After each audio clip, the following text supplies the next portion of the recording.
अस्सलामु अलैकुम वरहमतुल्लाहि वबरकातुहू। अल्हम्दुलिल्लाहि रब्बिल आलमीन वस्सलातु वस्सलामु अला सय्यिदिल अंबियाइ वल मुरसलीन व अला आलिहि व अस्हाबिहि अजमईन। अम्मा बाद फ़अऊज़ु बिल्लाहि मिनश शैतानिर रजीम। बिस्मिल्लाहिर्रहमानिर्रहीम। क़ाल अल्लाहु तबारक व तआला फ़िल क़ुरआनिल अज़ीम। इन्नल्लाह ला युग़य्यिरु मा बिक़ौमिन हत्ता युग़य्यिरु मा बिअन्फुसिहिम। सदक़ल्लाहुल अज़ीम व सदक़ रसूलुहुन नबियुल अमीनुल करीम व नहनु अला ज़ालिका लमिनश शाहिदीना वश्शाकिरीना वज़्ज़ाकिरीन वल्हम्दुलिल्लाहि रब्बिल आलमीन। आइए हम और आप निहायत अक़ीदत और एहतराम के साथ हुज़ूर सरवरे कायनात फ़ख्र मौजूदात अल्लाह के महबूब हज़रत मुहम्मद मुस्तफ़ा सल्लल्लाहु अलैहि वसल्लम की बारगाह मुक़द्दसा में दुरूद का नजराना पेश करें और बुलंद आवाज़ से पढ़ें। अल्लाहुम्मा सल्लि अला सय्यदिना व मौलाना मुहम्मद मादनिल जूद वल करम व आलिहि व बारिक वसल्लिम सलातो व सलामुन अलैका या रसूल अल्लाह सल्लल्लाहु तआला अलैहि वसल्लम। ये महफिलें इसलिए की जाती हैं ताकि हम अपने आका सल्लल्लाहु अलैहि वसल्लम का पैगाम सुने और सुनने के बाद हुजूर की सीरत के मुताबिक हम अपने आप को उसी सांचे में ढालें। आज हालत यह है कौम मुस्लिम की कि इस्लाम का नारा सिर्फ हमारी ज़बानों पर रह गया। हम जो ये नारा लगाते हैं कि इस्लाम का दामन नहीं छोड़ेंगे, इस्लाम का दामन नहीं छोड़ेंगे। सही बात यह है, जो मैं महसूस कर रहा हूँ, हमारे उलमा यहाँ बैठे हुए हैं, कि इस्लाम सिर्फ हमारी ज़बानों पर नारे तक रह गया। सही माना में हमारी जिंदगी में इस्लाम नहीं है। आप कहेंगे आपने इतनी बड़ी बात कही कि हमारी जिंदगी में इस्लाम नहीं है, ऐसा कैसे हो सकता है? दलील इस बात की ये है कि जिस कौम के जवान एक एक हफ्ता अल्लाह के घर को देखते न हो नजर उठा के, वो कैसे इस बात का दावा कर सकते हैं कि इस्लाम उनकी जिंदगी में है? जिनके घरों में महीने गुजर जाएं लेकिन कुरान खोलकर पढ़ा न जाता हो, वो कैसे इस बात का दावा कर सकते हैं कि इस्लाम हमारी जिंदगियों में शामिल है? जहां हालत यह है कि सगा भाई भाई की जान का दुश्मन है, वो कैसे इस बात का नारा लगा सकते हैं कि इस्लाम हमारी जिंदगियों में है? जिस कौम के जवान अपने माँ बाप के नाफरमान हो जाएं, वो कैसे इस बात का नारा लगा सकते हैं कि इस्लाम हमारी जिंदगियों में शामिल है? जिस कौम के लोग एक दूसरे मोमिन की गीबत और बुराई करने लगे, हसद करने लगे, एक दूसरे के खिलाफ साजिश करने लगे, एक दूसरे को गिरी नजर से देखने लगे, जिस कौम के अंदर बेहयाई आम हो जाए, वो लोग ये नारा कैसे लगा सकते हैं कि साहब हमारे घर में और हमारी जिंदगी में इस्लाम है? ये अफसोसनाक सूरत हाल है कि इस्लाम का नारा सिर्फ हमारी जबानों पर रह गया। इस्लाम सही माना में आज हमारी जिंदगी में शामिल नहीं है, वरना जब तक इस्लाम हमारी जिंदगियों में शामिल था, मोहम्मद अरबी के गुलाम जिधर निकल जाते थे, लोग उनके चेहरे को देखकर कलमा पढ़ के मुसलमान हो जाते। जब तक हमारी जिंदगियों में इस्लाम शामिल था, हमारे घर में प्रैक्टिकल इस्लाम बाकी था, हमारी जबानों की तासीर का आलम यह था कि हम जो बोल देते थे लोगों के दिलों पे नक्श हो जाया करता था। आज सिर्फ हमारी जबानों पर इस्लाम बाकी रह गया। भैया शोर शराबा जरा कम कर लीजिए, आप लोग जरा शोर कम कर लीजिए, आप सुन लीजिए इज्जत के साथ। और अगर आपको तमाशा ही करना है तो बहुत बड़ा दरवाजा लगा हुआ, उठिए यहाँ से जाइए, तमाशा करिए मेले में जाके। यहाँ जलसा खराब मत कीजिए, इज्जत के साथ। ये हुजूर की महफिल है, ये तमाशे और मस्ती मजाक के लिए नहीं है आपकी, अल्लाह और उसके रसूल का जिक्र करने और सुनने के लिए है। तो बहुत इज्जत और एहतराम के साथ, और नहीं सुनने का दिल है तो आप तशरीफ ले जाइए, दरवाजा बहुत बड़ा लगवाया हुआ है। होय अल्लाह बंद करो, होय अल्लाह तो बंद करो, एकदम चुपचाप। आप सुभान अल्लाह कहिए, माशाअल्लाह कहिए, आपका दिल है, नारा लगाइए। लेकिन अब इधर मैं तकरीर करूं, उधर आप तकरीर करते रहें बराबर, दोस्तों में, एक दूसरे के कानों में तेज आवाज से, तो ये तो जलसा खराब करने वाली बात हुई ना।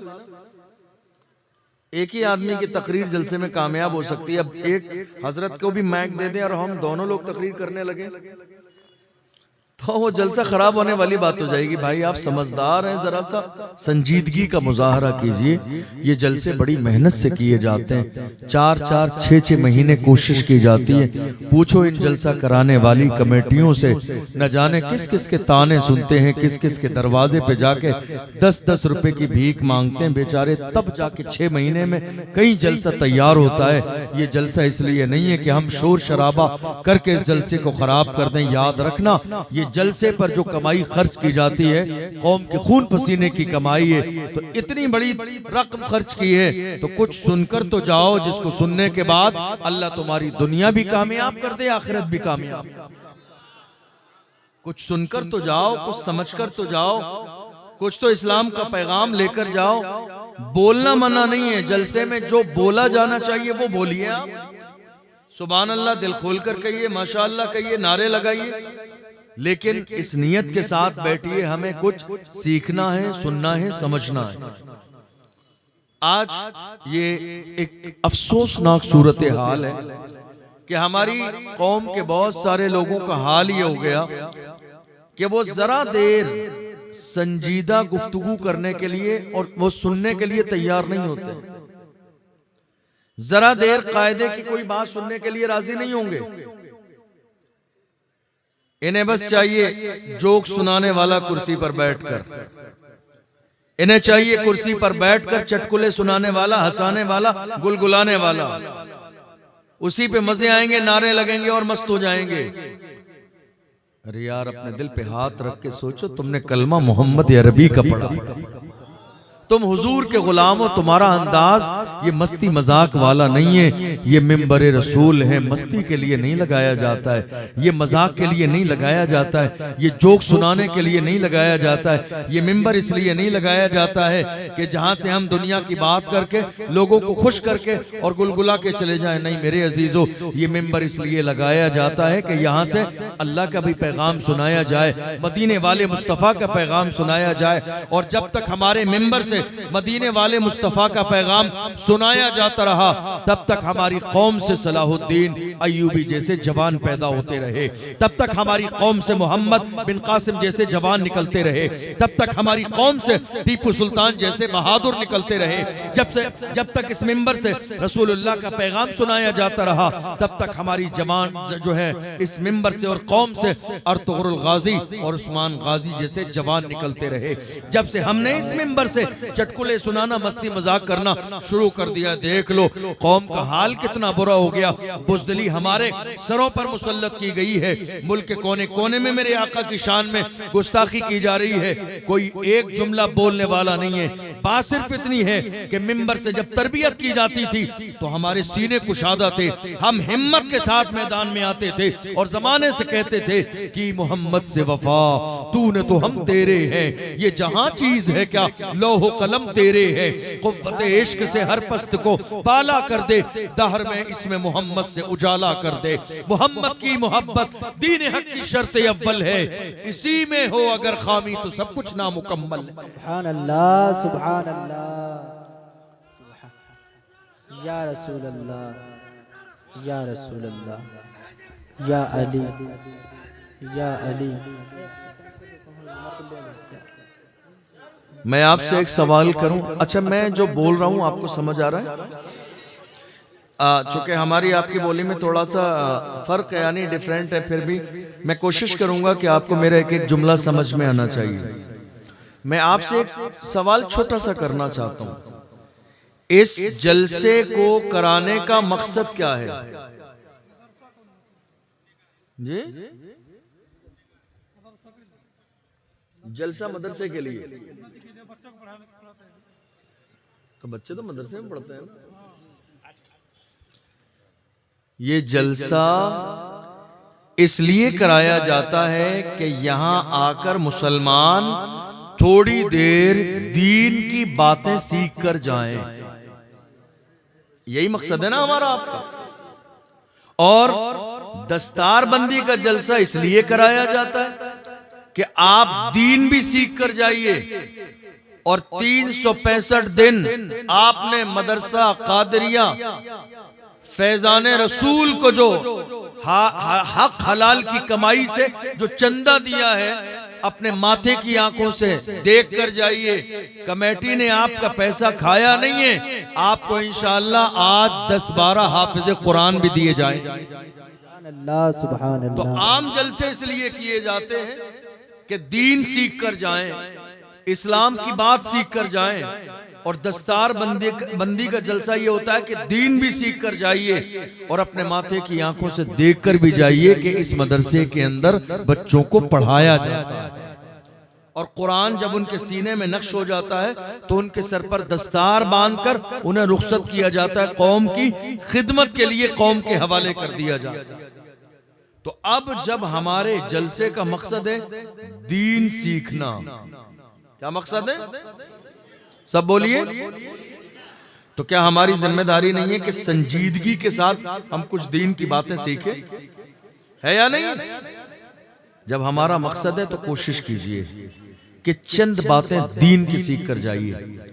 मैं आपको हुजूर की एक हदीस सुनाऊं।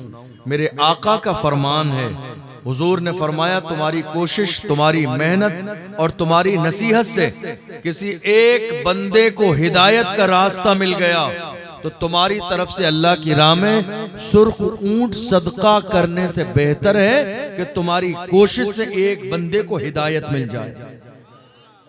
एक बंदे को हिदायत मिल जाए, एक बंदा गुनाह छोड़ दे, एक बंदा शराब छोड़ दे, एक बंदा जिना छोड़ दे, एक बंदा नाफरमानी छोड़ दे, एक बंदा 5 वक्त का नमाजी हो जाए, ये दुनिया से और जो कुछ दुनिया में है उन सबसे ज्यादा बेहतर है कि एक बंदा दीन पर अमल करने लगे।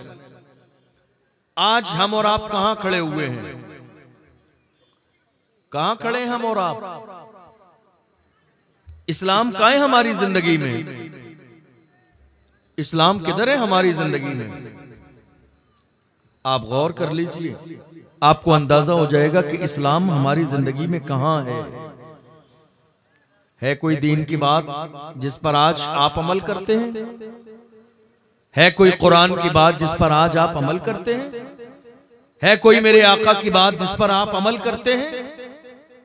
हमारी कौम का हाल तो ये हो गया, सर्दी के जमाने में गांव के कितने इलाकों में फजर की नमाज में मस्जिद का इमाम तन्हा मुसल्ले के पास बैठकर इंतजार में होता है कि मोहल्ले के 2 लोग आ जाएं तो कम से कम जमात के साथ नमाज हो जाए, मगर पूरी कौम ख्वाबे गफलत में सो रही है। 2 लोग भी कौम की मस्जिद में आने के लिए तैयार नहीं है। हाल ये है कि मस्जिद का इमाम तन्हा 2 रकात नमाज पढ़ के बिस्तर पे जाके आराम करता है और मदरसे के बच्चों को पढ़ाता है। जिस कौम का हाल ये हो जिन्होंने 20 लाख की मस्जिद अपने इलाके में बनाई हो और कोई एक सजदे के लिए राजी न हो। डॉक्टर इकबाल ने यही तो कहा था, मस्जिद तो बना ली शब भर में, ईमा के हरारत वालों ने, मन अपना पुराना पापी था बरसों में नमाजी बनना सका। वाइज़े कौम की वो पुख्ता ख्याली न रही, बर्क तबाई न रही, शोला मकाली न रही, रह गई रस्म अज़ा रूह बिलाली न रही, फलसफा रह गया तलकीन गजाली न रही, मस्जिदें मरसिया खाहें के नमाजी न रहे, यानी वो साहिब औसाफ हिजाजी न रहे। हमने नमाजें कहां पढ़ी है मालूम है आपको? जंग के मैदानों में भी हमारे सजदे कज़ा नहीं हुए, तलवारों के साए में हमने नमाजें अदा की, दुश्मनों के नरगे में हमने सजदे किए हैं, बद्र के मैदान में हमने सजदा किया, हुनैन के मैदान में हमने सजदा किया, करबला की सरजमीन पर हमने सजदा किया। दुश्मन के लश्कर सामने है, जंग के नक्कारे बजाए जा रहे हैं, तलवारें हाथों में हैं, लेकिन पूरी तारीख उठाकर देख लीजिए, कलमा पढ़ने वाले हुजूर के गुलामों का कहीं भी एक सजदा कज़ा नहीं है। हम मोमिन मुसलमान, हम हुजूर के गुलाम हैं, हमारा हाल क्या है आप देख लीजिए। हम दीन पर कितना अमल कर रहे हैं आपकी निगाहों के सामने है। हालत ये हो गई, शराब इस वक्त सबसे ज्यादा हमारे यहां पी जाती है। हमारे लोग सबसे ज्यादा शराब पीते हैं इस वक्त। जिना करने वालों की कंडीशन ये है, हमारे यहाँ 18, 20 साल के जवान जिना के इस गुनाह में मुलव्विस हो चुके हैं।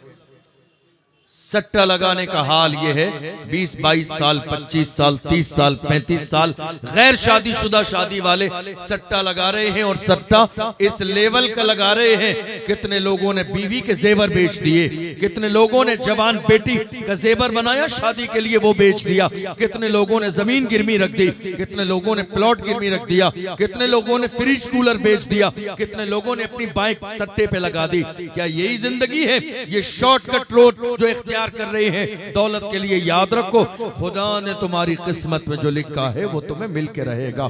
शॉर्टकट रास्ते से गरीबी दूर नहीं होती है, शॉर्टकट रास्ते से सट्टा लगाने से जिंदगी के मसाइल हल कभी नहीं होते हैं। खुदा ने तुम्हारी किस्मत में लिखा है, 7 ताले में भी बंद हो जाओगे अल्लाह फिर भी तुम तक पहुंचा देगा। और अगर तुम्हारी किस्मत में नहीं लिखा है, तुम कितनी कोशिश कर लो, तुम्हारे हाथों में भी आ जाएगा तो किसी दूसरे रास्ते से वापस चला जाएगा।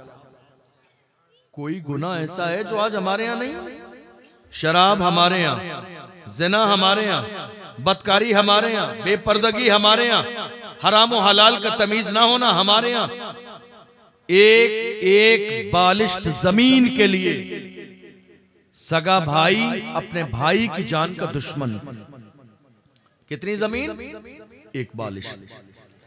आप जाके कोर्ट और कचहरी में देखिए, सुप्रीम कोर्ट और हाई कोर्ट की रिपोर्ट निकलवाइए, आपको पता चल जाएगा सुप्रीम कोर्ट और हाई कोर्ट की रिपोर्ट देखने के बाद कि सबसे ज्यादा फाइलें रद्दी की कंडीशन में हमारे मसाइल की सुप्रीम कोर्ट और हाई कोर्ट में पड़ी है। और मसाइल क्या है? एक बालिश जमीन के पीछे सगा भाई दूसरे भाई की जान का दुश्मन। उस जमीन की कीमत फॉर एग्जाम्पल 5 लाख, रिश्वत दे दी 10 साल में 20 लाख। हैरानी की बात यह, जिस जमीन के लिए आप सगे भाई से खून के रिश्ते को खत्म कर रहे हैं, जिंदगी और मौत का रिश्ता, आप लेकर नहीं आए थे, आप खाली हाथ आए थे। दुनिया में रहे, अल्लाह ने सब कुछ दिया, और जाना भी खाली हाथ है, जाना भी खाली हाथ है। खाली हाथ आए थे, खाली हाथ जाना है। सिकंदर जुल्करनैन ने कहा, मेरे मर जाने के बाद कफन से मेरे हाथ बाहर निकालना और पूरे शहर में घुमा देना, ताकि लोगों को पता चल जाए दुनिया का इतना अजीम बादशाह दुनिया से जा रहा है, खाली हाथ जा रहा है, कुछ लेके नहीं जा रहा है। न उसके साथ सोना है, न चांदी है, न हीरे हैं, न जवाहिरात है, दुनिया की कोई चीज नहीं है। खाली हाथ आए हैं, खाली हाथ जाना है। अल्लाह का कुरान कहता है, कुल्लु मन अलैहा फान व यब्का वजहु रब्बिका जुल जलाल वल इकराम। सारी चीजें मिटने वाली हैं, बाकी रहने वाली सिर्फ मेरे रब की जात है। बाकी रहने वाली सिर्फ मेरे रब की जात है। मैं आपको बताऊं, मेरी जहां तक नजर जा रही है, नौजवान नौजवान नौजवान ही नजर आ रहे हैं। आप जानते हैं नौजवान क्या होते हैं? नौजवान जिस कौम में हो, वो उस कौम की सबसे कीमती चीज होते हैं। कौम का सर इज्जत के साथ उठा देते हैं जवान, अगर वो सही रास्ते पर हो। और अगर वो सही रास्ते को छोड़कर बुराई के रास्ते पर हो, तो जवान ही कौम के सर को डाउन कर देते हैं, झुका देते हैं। क्या हमारे पास जवान नहीं है? क्या हमारे पास जवानों की कमी है? नहीं, अल्लाह का फजल है कि जवान हमारे पास अल्लाह ने बहुत दिए हैं। एक एक घर में अल्लाह ने, किसी के यहाँ 5 जवान हैं, किसी के यहाँ 8 जवान हैं, किसी के यहाँ 9 बेटे हैं, किसी को अल्लाह ने 10 बेटे और बेटियां दी हैं। ये सारी बड़ी तादाद में दौलत हमारे पास मौजूद है, मगर अफसोस ये है कि गुनाहों के रास्ते पर है। अफसोस ये है कि दीन से दूरी है, अफसोस ये है कि इस्लाम से दूरी है, अफसोस ये है कि दीन से बेजारी है, अफसोस ये है कि उन्होंने दुनिया ही की जिंदगी को सब कुछ समझ लिया है। आप क्या समझ रहे हैं? आप गुनाह कर रहे हैं, दिन के उजाले में किसी को मालूम नहीं। आप गुनाह कर रहे हैं रात के अंधेरे में, किसी को मालूम नहीं। नहीं मेरे अजीज, तुम ये सोच रहे हो कि दिन के उजाले में और रात के अंधेरों में गुनाह करेंगे, किसी को नहीं मालूम है। कुरान पढ़ो, अल्लाह क्या फरमाता है, वल्लाहु यअलमु मा तुसिर्रून व मा तुअलिनून। तुम जो जाहिर करते हो मेरा रब वो भी जानता है, तुम जो छुपाते हो मेरा रब वो भी जानता है। तुम जो कुछ करते हो सारी चीजों का इल्म मेरे परवरदिगार के पास है। इसलिए गुनाह करने से पहले डरते रहो कि कहीं पकड़ न लिया जाए, गुनाह करने से पहले डरते रहो कि कहीं अल्लाह की तरफ से अजाब नाजिल न हो जाए, गुनाह करने से पहले डरते रहो कि कहीं आजमाइश का शिकार न हो जाओ। गुनाह करते रहोगे तुम्हारी जिंदगी में परेशानियां आएंगी, तुम गुनाह करते करते दुनिया से चले जाओगे और हाल ये होगा ना खुदा ही मिला, ना विसाले सनम, ना इधर के रहे ना उधर के रहे। गुनाह करके दुनिया से जाओगे, कोई तुम्हारा नाम लेने वाला नहीं रहेगा, लेकिन दुनिया में तुम अपना रिश्ता अल्लाह और उसके रसूल से जोड़ कर जाओगे तो मरने के बाद भी तुम्हारा नाम भी जिंदा रहेगा, तुम्हारा काम भी जिंदा रहेगा, तुम्हारा मिशन भी जिंदा रहेगा, तुम्हारी फिक्र भी जिंदा रहेगी। देख लो इमाम अहमद रजा की जात को दुनिया में रिश्ता मदीने वाले मुस्तफा से जोड़ा था, 100 साल से ज्यादा का जमाना गुजर गया, मगर अल्लाह की इज्जत की कसम इमाम अहमद रजा का नाम भी जिंदा है, उनका काम भी जिंदा है, उनकी फिक्र भी जिंदा है, उनका मिशन भी जिंदा है, उनके कारनामे भी जिंदा है। और पूरी दुनिया पुकार के कहती है वादी रजा की कोहे हिमालय रजा का है, जिस सिमत देखिए वो इलाका रजा का। नारे तकबीर, नारे रिसालत, मसलके आला हजरत, फैजाने आला हजरत, मदरसा कादरिया फैजाने रसूल, नारे तकबीर, नारे रिसालत। इस वक्त में आप मेरी बात से इत्तेफाक करेंगे। भैया समझ आ रही है गुफ्तगू मेरी? आप बोर तो नहीं हो रहे? जज्बाती तकरीर सुनना चाहते हैं या कुछ दीन की बात समझना चाहते हैं? बताइए, आप समझना चाहते हैं? आप मुझसे कहिए मैं जज्बाती तकरीर कर दूं आपको, लेकिन चौके छक्के लगाने से आपको कोई फायदा नहीं होगा। कुछ संजीदगी से सीख कर जाइए ताकि वो दुनिया में भी काम आए और आखिरत में भी काम आए। ये जलसा दीन सीखने के लिए है। मैं आपको बताऊं और आप मेरी बात से एग्री होंगे, इस वक्त में कौमे मुस्लिम की हालत यह है कि हमने दीन पर अमल करना छोड़ दिया। क्या कहते हैं आप? बात सही है या नहीं सही है? हमने दीन पर अमल करना छोड़ दिया है। हमारी बेटियां आवारा क्यों हो रही हैं? हमने दीन पर अमल करना छोड़ दिया। कितने गरीबों की बेटियां खानदान की अजमत को पैरों के नीचे रौंद कर चली गईं किसी गैर के साथ। जानते हैं क्यों? क्योंकि हमने दीन पर अमल करना छोड़ दिया। हैरानी की बात यह है, आप कहेंगे दीन से और किसी की बेटी के जाने से ताल्लुक क्या है? ताल्लुक है और पूरा पूरा ताल्लुक है। आप जानते हैं अभी 2-3 साल के जमाने में हमारी कई लाख बेटियां मुर्तद हो गई। तवज्जो उलमा इकराम की। हमारी कई लाख बेटियां मुर्तद हो गई। शायद ये जुमला ना समझ आए आपको। हमारी कई लाख बेटियां अपना दीन छोड़कर गैरों के यहां चली गई और गैरों से शादी कर ली। पूछा गया, एक लड़की का इंटरव्यू लिया गया, पूछा गया उससे, तू मोमिन थी? बहुत तवज्जो के साथ सुनिएगा। उससे पूछा गया, तू मोमिन थी, तू मुसलमान थी, तू कुरान पढ़ने वाली थी, तेरे घर में सब नमाजी थे, तेरे घर में सारे लोग इस्लाम के करीब रहने वाले थे, क्या बात है ऐसी कि तूने इस्लाम छोड़ दिया, तूने दीन छोड़ दिया, तूने खानदान की इज्जत पामाल कर दी, खानदान की नाक कटा दी, तेरे घर खानदान के लोग अब समाज में बैठने के काबिल न बचे।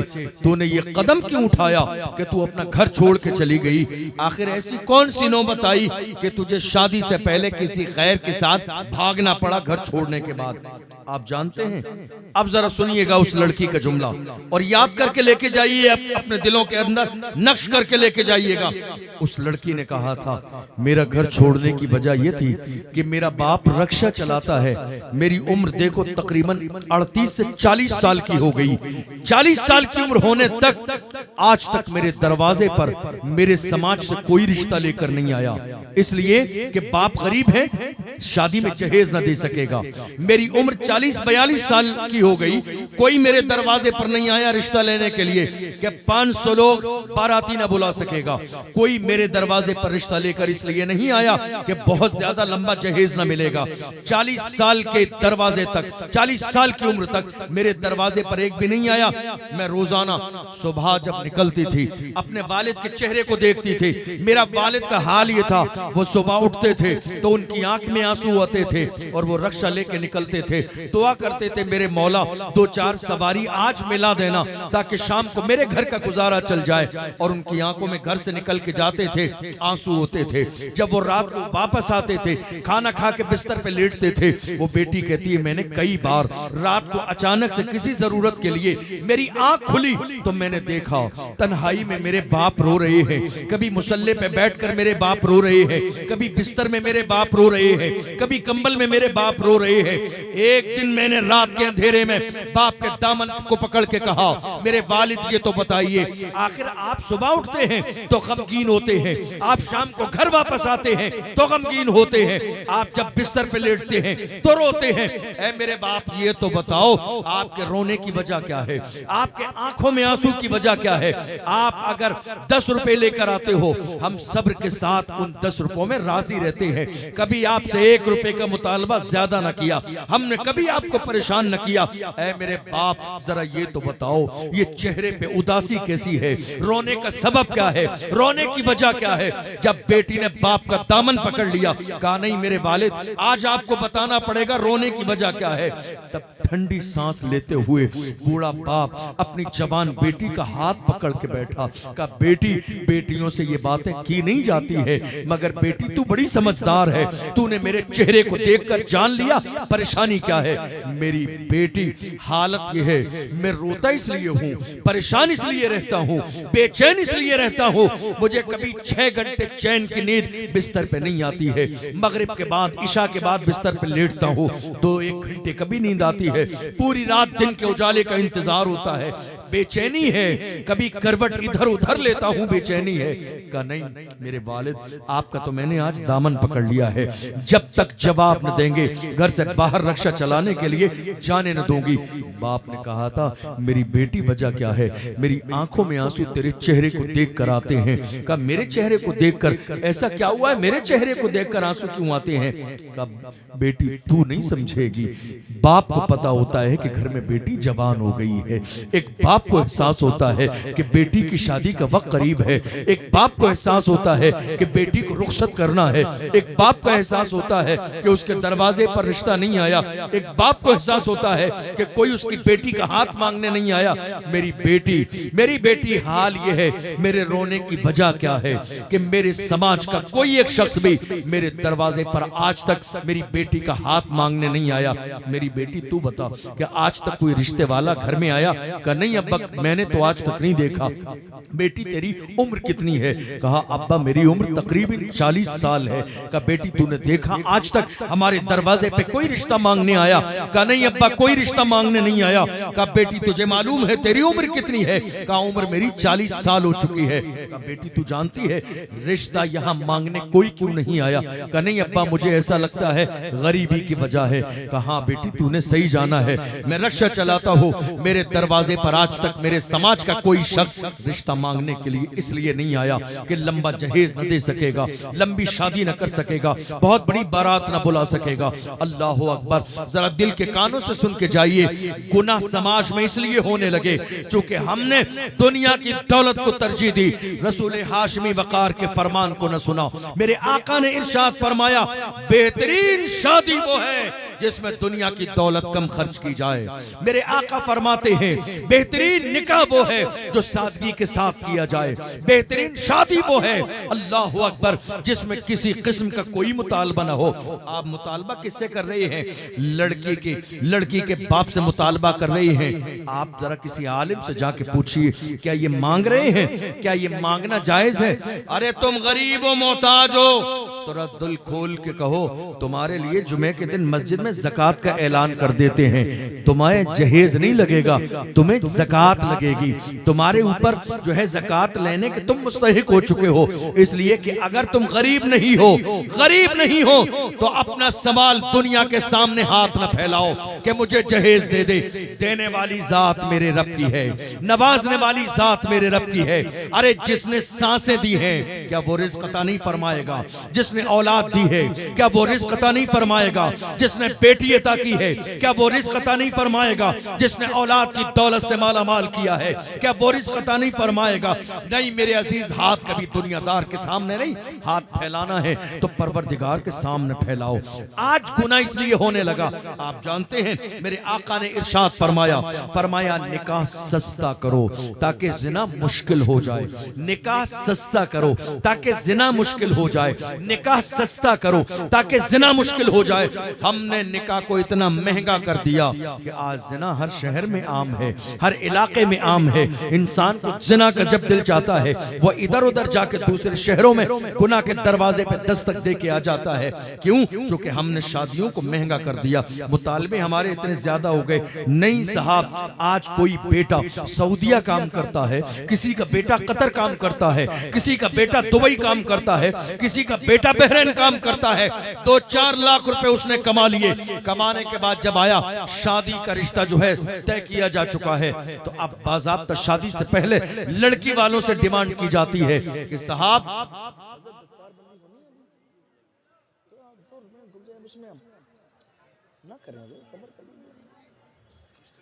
हालत यह है कि बाज़ाब्ता आने वाला बंदा मुतालबा कर देता है। वो मुतालबा करेगा कि नहीं साहब, मुझे नॉर्मल शादी नहीं करनी है, मुझे शादी किसी मैरिज हॉल में करनी है, अच्छी जगह पर। क्योंकि लड़का मालदार है, लड़का पैसे वाला है, लड़का इंडिया से बाहर काम करता है, इसलिए वो ऐसी लोकल शादी नहीं करेगा। निकाह होगा किसी अच्छी जगह पर। अच्छी जगह कौन सी अच्छी जगह? अच्छी जगह जरा दिल के कानों से सुनिएगा, अच्छी जगह कौन सी अच्छी जगह? मैं नहीं कहता हूं, आप इन उलमा से मत पूछिए अच्छी जगह कौन सी है, सैयद साहब किबला से मत पूछिए अच्छी जगह कौन सी है। अरे जिस रसूल का आपने कलमा पढ़ा है उस रसूल से पूछो, या रसूल अल्लाह निकाह के लिए अच्छी जगह कौन सी है? अल्लाहु अकबर। मेरे आका ने इरशाद फरमाया, अहब्बुल बिलादि इलल्लाहि मसाजिदुहा व अबगज़ुल बिलादि इलल्लाहि अस्वाक़ुहा। मेरे नबी फरमाते हैं, रूए जमीन पर जो जगह अल्लाह को सबसे ज्यादा पसंद है वो अल्लाह का घर मस्जिद है। जो अल्लाह को सबसे ज्यादा पसंद है वो अल्लाह का घर मस्जिद है। और जो जगह अल्लाह को बिल्कुल नहीं पसंद है, जिस जगह से अल्लाह नाराज रहता है, वो जगह मार्केट है, बाजार है। आप गौर तो कीजिए। और जगह मेरे आका ने सिर्फ जबान से कहा नहीं कि जगह बहुत अच्छी है, बल्कि अल्लाह के रसूल सल्लल्लाहु अलैहि वसल्लम ने अपनी बेटी सैयदा ज़ाहिदा तय्यबा ताहिरा जान अहमद की राहत पे लाखों सलाम, उस बेटी का निकाह अल्लाह के घर में मस्जिद में करके जमाने को बता दिया कि बेटियों का निकाह अल्लाह के घर में मस्जिद में करो। बेटियों का निकाह मस्जिद में करोगे, कोई बेनमाजी नहीं आएगा, कोई नापाक शख्स नहीं आएगा, कोई मुंह में गुटखा पान तंबाकू खाता हुआ मस्जिद में दाखिल नहीं होगा, कोई नापाक इंसान नहीं आएगा, बगैर वजू के नहीं आएगा, मस्जिद में कोई पटाखे लेके नहीं आएगा, मस्जिद में कोई हंगामा करने नहीं आएगा। जितने लोग तुम्हारी बेटी और बेटे के निकाह में मस्जिद में आएंगे, सब गुस्ल करके आएंगे, वजू करके आएंगे, टोपी लगा के आएंगे, मुंह साफ करके आएंगे और अल्लाह के घर में बैठेंगे, पटाखे नहीं चलाएंगे। बल्कि जब कोई आलिम तुम्हारे बेटे के लिए दुआ करेगा, अल्लाह इनकी शादी मुबारक फरमा, इनकी नस्ल से नेक साले औलाद अता फरमा। जब आलिम दुआ कराएगा वो आमीन कह देंगे और उनका आमीन बाबे इजाबत से टकराएगा तो अल्लाह उनकी नस्ल में सलाहुद्दीन अय्यूबी जैसा बेटा पैदा फरमा। हम आज दीन पर अमल नहीं कर रहे हैं, इस्लाम पर आज हम अमल नहीं कर रहे हैं। हमारी कौम का रोना रह गया, सिर्फ रोना। मौलवियों ने क्या कर दिया है? सिर्फ कौम का रोना रह गया। मौलवियों ने क्या किया है? हम ये देख रहे हैं मस्जिद के आसपास चाय के होटल पे जाके देख लो, फजर के बाद बाज़ाब्ता मस्जिद के इमाम की बुराई करने के लिए पंचायत लगती हैं। आज हिंदुस्तान में हाल ये हो गया, लोग बैठे चाय की चुस्कियां ले रहे हैं। जिक्र किसका है? मस्जिद के इमाम का। फुला मौलाना ने ये कर दिया, फुला इमाम ने ये कर दिया, फुला हजरत ने ये कर दिया। उसकी कुर्सी गिरने वाली है, अब तो वो निकलने वाला है, अब तो उसको निकाल दिया जाएगा। मेरे अजीजों, तुमसे हाथ जोड़ के कहता हूं, तुमने मस्जिद के इमाम को समझा क्या है? एक आलिम को समझा क्या है? तुम्हें 50 साल का जमाना गुजर गया, 4 से 5 लाइन की दुआए कुनूत याद न हुई। पूछो इस मिंबर पर बैठने वालों से जिनके सीने में अलहम्द से लेके वन्नास तक कुरान के 30 पारे महफूज हैं, जिनके सीने में कुरान के 30 पारे महफूज हैं। बुराई कैसी है ये गीबत कैसी है? तुम गीबत करके खुश हो रहे हो, तुमने भड़ास निकाल ली। सुनो, मेरे आका ने फरमाया अल गीबतु अशद्दु मिनज़ ज़िना, गीबत ज़िना से बड़ा गुनाह है, गीबत ज़िना से बड़ा गुनाह है। अल्लाह के रसूल फरमाते हैं गीबत ज़िना से बड़ा गुनाह है, इसलिए कि ज़िना करने वाला बंदा अगर सच्चे दिल से अल्लाह की बारगाह में तौबा कर ले तो अल्लाह उसकी तौबा को कबूल फरमा लेगा। लेकिन गीबत करने वाले बंदे की तौबा उस वक्त तक कबूल न की जाएगी जब तक कि जिसकी गीबत की है वो उससे माफी न मांग ले, जिसकी गीबत की है उससे माफी न मांग ले, उस वक्त तक उसकी तौबा को कबूल न किया जाएगा। हम कहां हैं? क्या हमारा किरदार ऐसा ही होना चाहिए? क्या हमारा अंदाज ऐसा ही होना चाहिए? क्या हमारे नबी ने हमें यही सबक पढ़ाया? क्या मोहम्मद अरबी सल्लल्लाहु अलैहि वसल्लम ने हमें यही तरीका दिया? हमारी माँ और बहनें भी बड़ी तादाद में इस जलसे में हैं। मैं दारुल इफ्ता में बैठता हूं। आप मुझसे पूछेंगे आज की तारीख में सबसे ज्यादा सवाल कौन से आते हैं? मैं आपको बताऊंगा सबसे ज्यादा सवाल मुस्लिम समाज से तलाक के आते हैं। सुन रहे मेरी बात? सबसे ज्यादा सवाल आते हैं तलाक के। और एक इंटरेस्टिंग बात, आप मुझसे कहेंगे हजरत हम बहुत लंबी चौड़ी बात तो नहीं पूछेंगे, आप ये बताइए कि जब तलाक होती है तो तलाक कराने वाला मेन शख्स बीच में कौन होता है? तलाक लड़की की वजह से होती है? नहीं। लड़के की वजह से होती है? नहीं। तलाक होती है लड़कियों की माओं की वजह से। तलाक होती है लड़कियों की माओं की वजह से। आप कहेंगे आपने मां को मुजरिम बना दिया। मां को मुजरिम इसलिए बनाया गया क्योंकि यही मां है जिसके कदमों के नीचे जन्नत का दरवाजा है, जिसके कदमों के नीचे जन्नत है। यही मां है जिसकी तरबियत दुनिया का सबसे पहला मदरसा है। अगर ये अपनी औलाद की तरबियत बचपन के जमाने से खातून जन्नत के तरीके पर करे तो हाल कुछ और होगा। तलाक इसलिए ज्यादा हो रही है कि शादी के बाद एक मां ये कोशिश करती है कि मेरी बेटी पर जैसी हुकूमत मेरे घर में शादी से पहले चलती थी, ससुराल में जाने के बाद भी बेटी पे हुकूमत मेरी चले। मैं जब कहूं तब वो जाए, मैं जब कहूं तब आ जाए, मैं जैसा कहूं वैसा करें, मैं जिसके लिए कहूं वैसा करें।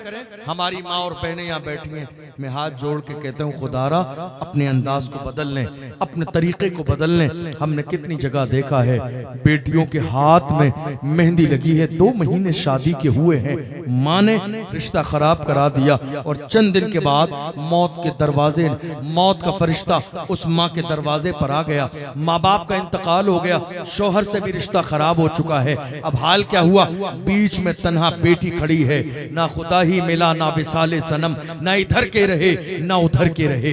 हाल क्या हो गया? माँ बाप भी दुनिया से चले गए, भाभी और भाई घर में है, उधर शौहर ने भी घर में रखने से इनकार कर दिया क्योंकि माँ माँ बाप ने रिश्ता पहले ही खराब कर दिया था। आज कितनी बेटियां अल्लाह अकबर ऐसी है जिनका कोई पुरसाने हाल नहीं। कितनी बेटियां ऐसी हैं जिन्होंने गुनाह की दहलीज पर कदम रख दिया। कितनी बेटियां ऐसी हैं जिन्होंने पेट को पालने के लिए गलत काम शुरू कर दिया। कितनी बेटियां ऐसी हैं जिनकी इज्जत पर गैरों ने हाथ डाल दिया, सिर्फ इसलिए कि हमने उनकी ससुराल से छोटी छोटी बातों की बुनियाद पर शौहर से रिश्ता खराब करा दिया। हमने एटीट्यूड की बुनियाद पर, गुरूर और तकब्बुर की बुनियाद पर कहा नहीं हमारी बेटी ऐसी नहीं है। बड़े बाप की बेटी है, काम नहीं करेगी। बड़े बाप की बेटी है, खाना नहीं बनाएगी। बड़े बाप की बेटी है, कपड़े नहीं धोएगी।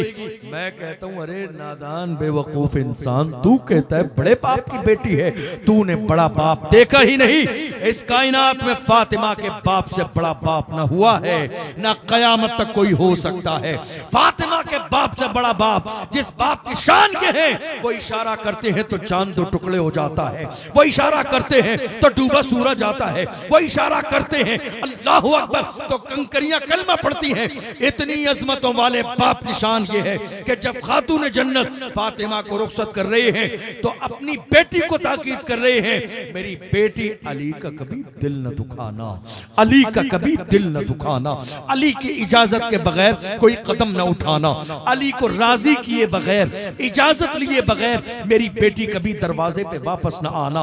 काश के आज दुनिया का हर बाप अपनी बेटी को ये सिखाने लगे, तलाक बंद हो जाएगी और हमारे घर जन्नत के गहवारे बन जाएंगे।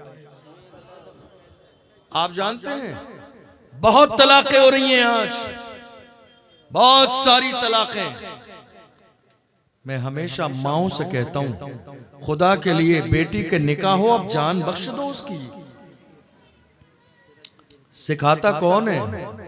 माएं। घर कौन बिगड़वाता है? माएं।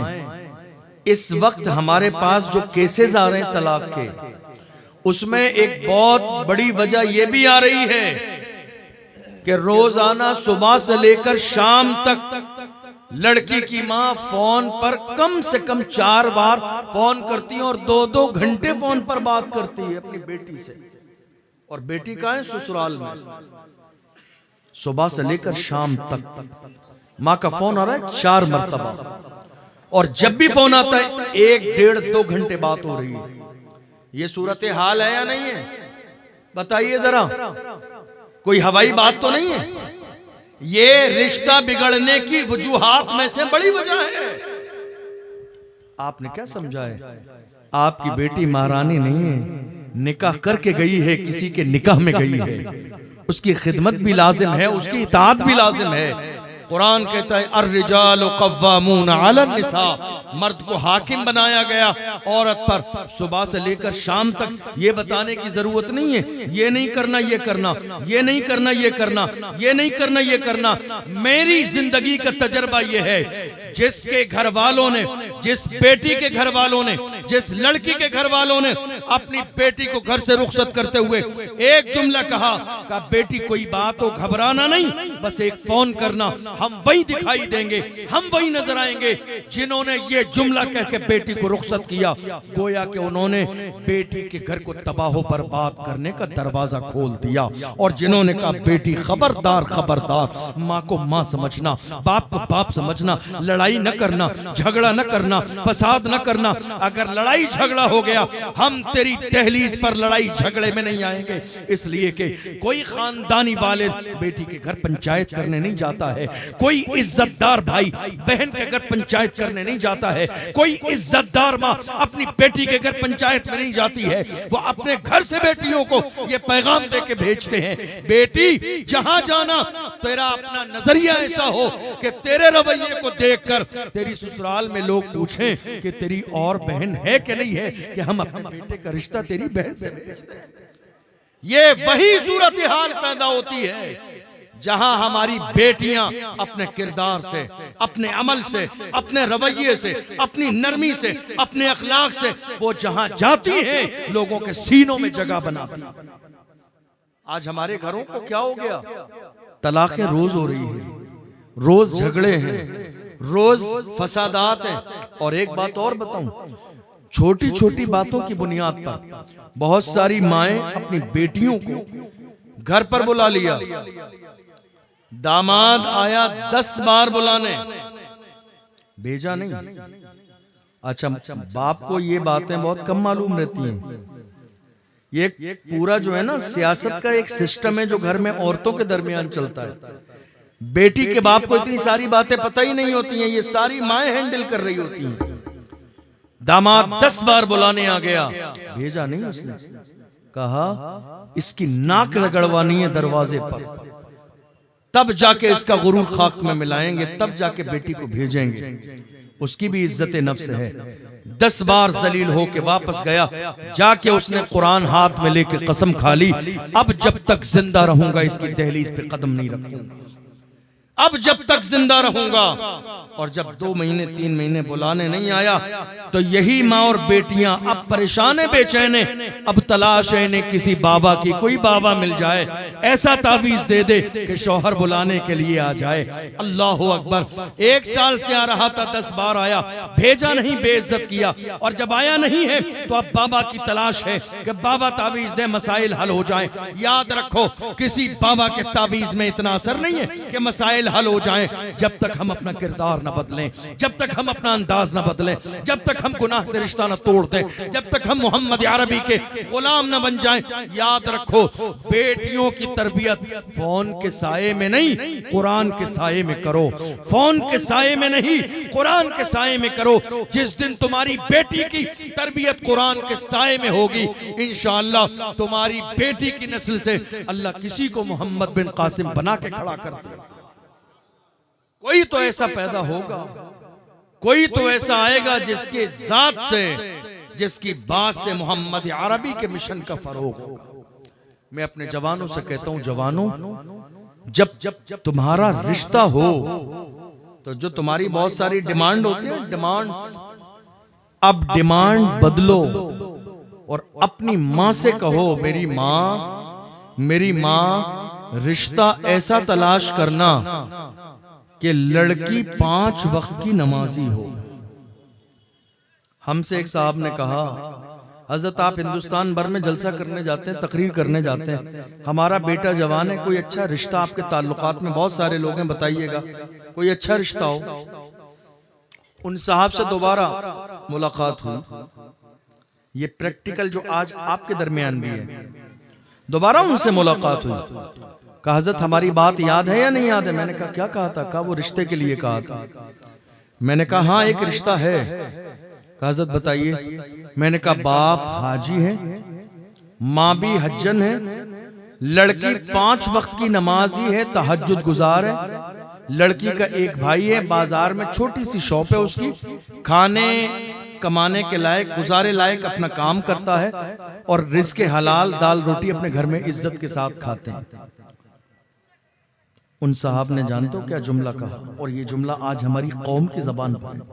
बोले नहीं हजरत कोई अच्छा रिश्ता बताइए। गौर कीजिए इस जुमले पर, ये हंसने वाली नहीं रोने वाली बात है, मातम कीजिए। जिस कौम की गैरत का जनाजा निकल गया, हमने दुनिया की दौलत को सब कुछ समझ लिया। तुम्हें याद नहीं, कारून का खजाना काम नहीं आया, शद्दाद की जन्नत काम नहीं आई। जाके देखो मिस्र के म्यूजियम में फिरौन की लाश आज तक रखी हुई है। मिस्र के म्यूजियम में कुरान में ऐलान कर दिया गया, फलयौमा नुनज्जीका बिबदनिका लितकून लिमन खल्फका आया। हम ए फिरौन तेरे जिस्म को कयामत तक बाकी रखेंगे ताकि गुरूर करने वालों को पता चल जाए बादशाही सिर्फ मेरे रब की है। मैंने मिस्र पढ़ने के जमाने में कितनी बार जाकर मिस्र के म्यूजियम में अपने माथे की आंखों से फिरौन की लाश देखी है। हम क्या सोच रहे हैं?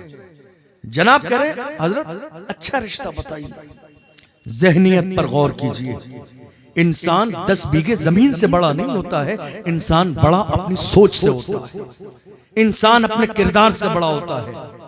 हमने कहा अच्छा रिश्ता बताएं। बाप हाजी है, समझ में नहीं आया। माँ हज्जन है, समझ में नहीं आई। लड़की 5 वक्त की नमाजी है, अच्छा रिश्ता नहीं है। लड़की तहज्जुद गुजारे, अच्छा रिश्ता नहीं है। घर में कोई शरीयत के खिलाफ काम नहीं होता, जुआ सट्टा नहीं होता है, अच्छा रिश्ता नहीं है। रिज़्क़ हलाल खाते हैं, अच्छा रिश्ता नहीं है। मैंने कहा जनाब फिर खुलकर कह दीजिए कि साहब कोई मालदार रिश्ता बताइए जहां आपको 4 पहियों वाली गाड़ी मिल जाए, जिसमें रख के आपका जनाजा कब्रिस्तान पहुंचा दिया जाए थोड़े से दिन के बाद। आप ये कह दीजिए साहब कार मिल जाए हमें। अच्छा रिश्ता तुम्हारी नजर में दुनिया की दौलत अच्छा रिश्ता है, तुम्हें पता ही नहीं। अल्लाह के रसूल से पूछो मेरे आका ने क्या फरमाया। हुजूर ने मुबारकबाद दी, फरमाया मुबारक हो उस मर्द के लिए जिसको अल्लाह ने नेक बीवी अता फरमाई। नेक बीवी का मिलना बाज़ाब्ता खुशकिस्मती की अलामत है। रंग ढल जाते हैं, हुस्न ढल जाता है, सूरतें बिगड़ जाती हैं, लेकिन सीरतें हमेशा बाकी रहती हैं। किरदार हमेशा बाकी रहता है, अंदाज हमेशा बाकी रहता है, तरबियत हमेशा बाकी रहती है। आप मुझसे पूछेंगे इस वक्त हिंदुस्तान में बहुत सारी बेटियां हमारी मुर्तद हो गईं, गैरों के दरवाजे पर चली गईं। वजह क्या है? वजह सिर्फ इतनी है कि हमारी औलाद की जब शादी का वक्त आया हमने शादी में ताखीर की और उसके बाद हमने उन्हें गुनाह की दहलीज पर जाने दिया। मेरे आका ने इरशाद फरमाया, जिन वालिदैन ने अपनी औलाद के निकाह में शादी में इतनी ताखीर की कि वो दोनों बेटी और बेटे गुनाह के करीब चले जाएं, तो जिम्मेदार इस गुनाह में माँ बाप भी हैं कि उनकी जिम्मेदारी में औलाद थी, तो उन्हें मुनासिब वक्त पे निकाह क्यों न किया, शादी क्यों न की। आज हालात क्या हैं? जहेज के नाम पर हमने शादी को 5 साल ताखीर से कर दिया, सोने और चांदी के नाम पर हमने शादी को जो है लेट कर दिया। मुझे बताइए ये जो इतना आलीशान पिंडाल लगा है, शादी में भी लगता है, क्या इस पिंडाल का नाम शादी है? नहीं। क्या सोने का नाम शादी है? नहीं। क्या हीरे जवाहिरात का नाम शादी है? नहीं। क्या 20 जोड़ी कपड़े का नाम शादी है? नहीं। क्या बहुत सारे पैसों का नाम शादी है? नहीं। क्या 10 रंग के खाने का नाम शादी है? नहीं। ये सिर्फ दुनिया के रस्म रिवाज है जो हमने दिखावे के लिए बना लिया है। शादी सिर्फ इतनी है कि तुम्हारी बेटी और बेटे का निकाह 2 गवाहों की मौजूदगी में हो जाए। जिस दिन 2 गवाहों की मौजूदगी में निकाह हो जाएगा, इंशाअल्लाह आने वाले वक्त में तुम्हारी औलाद जिना वाले गुनाह से बचती नजर आएगी। ये सारे काम शादी नहीं है। तकल्लुफात में हमेशा तकलीफें होती हैं, तकल्लुफात में तकलीफें हैं। ये तकल्लुफात किसने बढ़ाए? हमने। अरे भाई सोना नहीं होगा तो शादी नहीं होगी, जेवर नहीं होगा शादी नहीं होगी। ये सोच बदलने की जरूरत है। लोग कहते हैं ये चलन है, ये रिवाज है, देना पड़ता है, लोग क्या कहेंगे। आज हालत ये हो गई, कौम मुस्लिम को 4 लोगों का डर है, अल्लाह और उसके रसूल का डर नहीं। सारे गलत काम हमारे यहां सिर्फ इस जुमले पर हो रहे हैं, लोग क्या कहेंगे, लोग क्या कहेंगे। इस बात की जर्रे के बराबर परवाह नहीं है कि अल्लाह और उसका रसूल क्या कहेगा। नहीं मेरे अजीजों, ये नियत करके जाओ हम मोहम्मद अरबी के गुलाम हैं। हम ये नहीं देखेंगे लोग क्या कहते हैं, हम ये देखेंगे अल्लाह की मर्जी क्या है, उसके रसूल की मर्जी क्या है। आज हालत ये हो गई, हम अपनी जिंदगियों में अपने गिरबान में झांकते हैं, कोई एक ऐसा काम नजर नहीं आता है जो काम दीन के मुताबिक हो, जो हमारा काम शरीयत के मुताबिक हो, जो हमारा काम मोहम्मद अरबी सल्लल्लाहु अलैहि वसल्लम के तरीके के मुताबिक हो। इस वक्त सबसे बड़ा अलमिया यह है कि ज़िना हर तरफ आम हो चुका है। आप क्या समझते हैं? जिस चाचा के बेटे के लिए आपने बेडरूम का दरवाजा खोला हुआ है, घर में जवान बेटियां हैं, आपके पर्दा बिल्कुल भी नहीं है। क्या कहना? नहीं, चाचा का बेटा है, चाचा का बेटा है, मगर इससे शादी भी हो सकती है। ये तो गौर करो, पर्दा क्यों नहीं है आज हमारे घर में? इस्लाम ने लिमिट रखी है, लिमिट।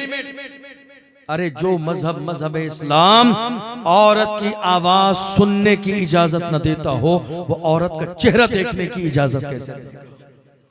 आज जबान का जिना हो रहा है, आंखों से जिना किया जा रहा है, कानों से जिना किया जा रहा है, हाथों से जिना किया जा रहा है।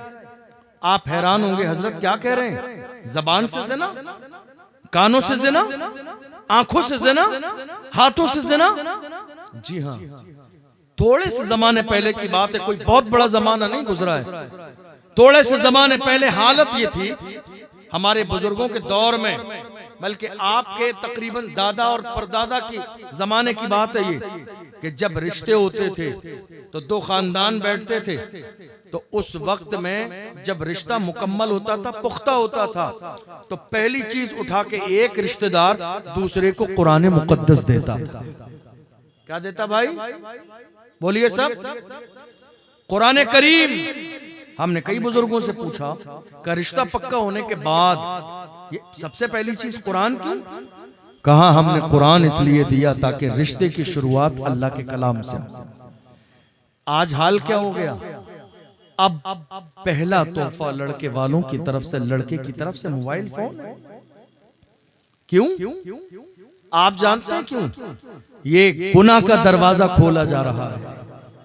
अब ये रात के 4-4 बजे तक मजनू बन जाएंगे फोन पर बात करने के लिए। अब ये रात के 3-3 बजे तक जागेंगे, अपनी आंखें फोड़ेंगे उसी फोन में, और अपनी जवानी को इंटरनेट की अय्याशियों के नजर कर देंगे। और आप देख लीजिए हो भी रहा है। कहां गए वो जवान जिनकी जवानी को देखकर इस्लाम के दुश्मनों के सीनों में खौफ पैदा हो जाता था? कहां गए वो जवान? आज हमारे जवानों का हाल क्या है? और हमारे जवान थे कैसे? डॉक्टर इकबाल से पूछो हमारे जवान कैसे थे। डॉक्टर इकबाल ने पूरी दुनिया का चक्कर लगाने के बाद जब इस्लाम के जवानों की मंजर कशी की तो कहा हमारे जवान ऐसे थे। फरमाते हैं टल न सकते थे अगर जंग में अड़ जाते थे, पांव शेरों के भी मैदान से उखड़ जाते थे, तुझसे सरकश हुआ कोई तो बिगड़ जाते थे। तीर क्या चीज है हम तोप से लड़ जाते थे, शान आंखों में न जचती थी जहांदारों की, कलमा पढ़ते थे हम छांव में तलवारों की, हम जो जीते थे तो जंगों की मुसीबत के लिए या रसूल अल्लाह, और मरते थे तेरे नाम की अजमत के लिए। दश्त तो दश्त है दरिया भी न छोड़े हमने, बहरे जुल्मात में दौड़ा दिए घोड़े। हमारे जवान कैसे थे? वो जिधर निकल जाते थे उनके किरदार को देखकर लोग कलमा पढ़ के मुसलमान हो जाते थे। आज हालत क्या है? पूरी रात फोन पर बात हो रही है। मैं आपको एक मसला भी बता दूं, उलमाए किराम बैठे, क्या जिस लड़की से सगाई हो गई फोन पर बात कर सकते हैं आप? क्या जिस लड़की से सगाई हो गई, हमारी माएं और बहनें भी सुनकर जाएं, क्या जिस लड़की से सगाई हो गई, मैं बहुत ज्यादा वक्त नहीं ले रहा हूं, 10-12 मिनट 15 मिनट लास्ट तकरीर, क्या जिस लड़की से सगाई हो गई, क्या उससे आप रात भर फोन पर बात कर सकते हैं? सगाई बाद में है, फोन बाद में है। पहले तो उलमा से ये पूछिए कि जिस तरह सगाई आज हो रही है, क्या ये सगाई करना जायज है इस अंदाज में? एक ही स्टेज है, एक कुर्सी पर लड़की है, एक पर लड़का है। लड़की ने लड़के का हाथ पकड़ के रिंग पहनाई और लड़के ने लड़की का हाथ पकड़ के रिंग पहनाई। आप गौर करो, जो मजहब नजर उठाने की इजाजत न देता हो किसी गैर औरत पर, वो हाथ पकड़ने की इजाजत कैसे दे सकता है? इस्लाम में इस सगाई की जर्रे के बराबर कोई गुंजाइश नहीं है। ये सगाई मुस्लिम समाज में टीवी से, सीरियल से और ड्रामे से दाखिल हो गई है, जो आज हमारे समाज में तेजी के साथ बढ़ती चली जा रही है। उसके बाद अब रात पर फोन पर बात, यही है जबान का जिना, किसी गैर से बात करते हुए, यही है कानों का जिना। आप जानते हैं नजर का जिना क्या है? इमाम अहले सुन्नत ने बचपन के जमाने में एक मौका ऐसा भी आया, 3-4 साल की उम्र है आला हजरत की, एक मौका ऐसा आया, आपने अपने दामन को उठाया और उठाने के बाद आपने अपनी नजर को बंद कर लिया, आंखों पे रख लिया पर्दा अपने दामन का। सामने से आवाज आई, नीचे का जिस्म खोल दिया, आंख बंद कर ली। क्या बात है? फरमाया जब नजर बहकती है तो दिल बहकता है, और जब दिल बहकता है तो इंसान गुनाह करता है। मैंने इसीलिए नजर पे पर्दा रख लिया है कि जब ना नजर बहकेगी न तो दिल बहकेगा, और जब ना दिल बहकेगा तो इंसान गुनाह भी नहीं करेगा। हजरत यहया अलैहिस्सलाम से पूछा गया, जिना कहां से शुरू होता है? जिना कहां से शुरू होता है? फरमाया आंखों से। कहां से? आंखों से जिना शुरू होता है। कहा हजरत जरा तफसील बताइए, आंखों से ज़िना कैसे शुरू होता है? फरमाया जब इंसान की निगाह खता करती है, जब इंसान की निगाह कुछ ऐसा देखती है तो निगाह के देखने के बाद दूसरा पॉइंट दिल में ख्याल आता है, और जब दिल ख्याल करता है उसके बाद जो है इंसान गुनाह करता है। फरमाया अपनी नजर की हिफाजत करो, नजर की हिफाजत करोगे तुम नजर के ज़िना से बच जाओगे। आज हाल ये है, हिफाजत करना तो बड़ी बात है, इंटरनेट ने हमारे लाखों जवानों की जवानी तबाहो बर्बाद कर दी। रात के अंधेरे में इंटरनेट पर अय्याशी कर रहे हैं हमारे जवान, और कह रहे हैं हजरत हालात बहुत ज्यादा खराब है। लोग कहते हैं हजरत इस बच्चे को देख रहे हो, चेहरा पीला पड़ गया, आंखों में गड्ढे पड़ गए, कारोबार इसका फेल हो गया, डॉक्टरों ने ला इलाज कर दिया। हजरत न जाने किसने क्या करा दिया है, इसका पैर गलत जगह पड़ गया है, किसी ने इसके तावीज करा दिया है, कोई इसका दुश्मन है, कराया चल रहा मेरे बेटे पर, जिंदगी तबाह बर्बाद हो गई है। अल्लाह अकबर। नहीं मेरे अजीजों, किसी ने तुम्हारे बेटे को कुछ नहीं कराया है, जो कुछ किया है रात के अंधेरे में तुम्हारे अपने बेटे ने किया।